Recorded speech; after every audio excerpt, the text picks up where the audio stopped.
All right. So next question from JC. Hey, congrats on the new show, Nate and the gang. Thank you. Question for you. With the NFL being so cyclical, what is the offensive response to Mike MacDonald, one of those young defense coordinators we just talked about, and Jesse Minter, disguised defensive meta that seems to be spreading? Seems like play action crossers were the response to Seattle cover 3. Yada, yada, yada. All right. What should we look for next? That's the kind of gist of this question. I do have a couple thoughts on this that were going to be an article, but not happening. So might as well use it on a podcast answer. So this is great. I love this question. More all-purpose plays, meaning because the defense is so doing a little bit of everything and moving so much, you want stuff that has answers to everything. Traditionally in the run game, that's outside zone. Defenses have some good answers against that now. So now I think it's going to be more duo and variations of that, or read option, like front side duo read. If anyone's playing college football 25, you can run it a bunch right now. So those types of plays that have answers to whatever the defense brings, because it's all about number count. You can't run counter or certain plays against certain box counts. Like the numbers just don't add up. Pass plays, all-purpose pass plays, which means you need to have to have a dude at quarterback because they have to read the whole field. They have to diagnose a coverage, 5-step drops, 7-step drop stuff, where if it's cover 2, I have to hit the dig on this play. But against man, I'm actually going to this route over here. So you'll hear me talk about a lot of plays, Y cross, sail, those types of plays that have answers against whatever coverage they are. So that's what I think is the next answer. But the thing is, those are hard to do.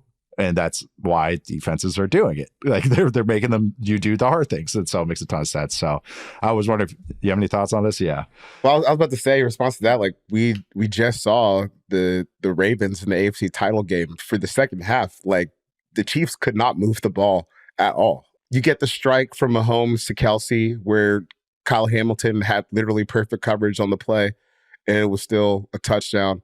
And then one other drive. But outside of that, you know, even when you, especially when you have the players like Baltimore does, even people like Mahomes and Andy Reid will still struggle against it.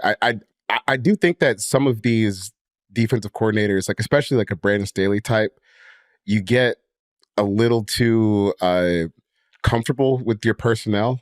And you're like, okay, well, then this is how I can just always run things. Like, if you're going to be a team that wants to disguise a bunch of stuff and run like 5-man boxes, yeah, you might need to have Aaron Donald because the counter to that is, well, I'll just line up in 12 and just run on your ass. Pound the rock. Right. Yep. We'll run duo. And if you want to run a bunch of, disguise coverages on the backside, maybe we can find someone who's rotating out of a gap. And next thing you know, we got someone running off to the races. Guy didn't slant over quick enough. Right. So it's all a cat and mouse game. But man, I would really just love some teams to just get in 12 or get in 21 and just pound the rock and see what happens. Because I don't think that most teams like have the collection of front seven talent where they'll be able to stop it every week. That's it. Next Gen Stats had the thing after the combine. It's like DBs and front seven players are getting lighter and lighter than ever, and offensive linemen are getting heavier than ever.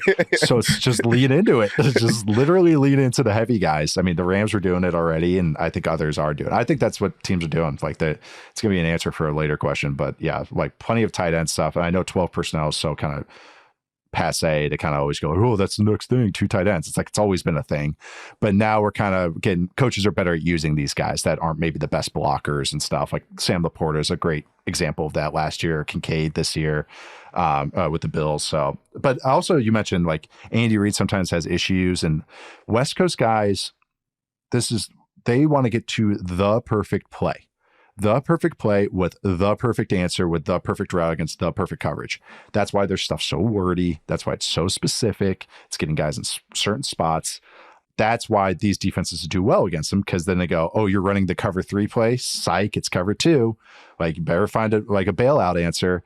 And that's why I think sometimes those guys get caught once they get outside the opening script, and they have to actually read what they're getting every play. So it's kind of fun that seeing these defenses kind of taking it to the what's the meta right now.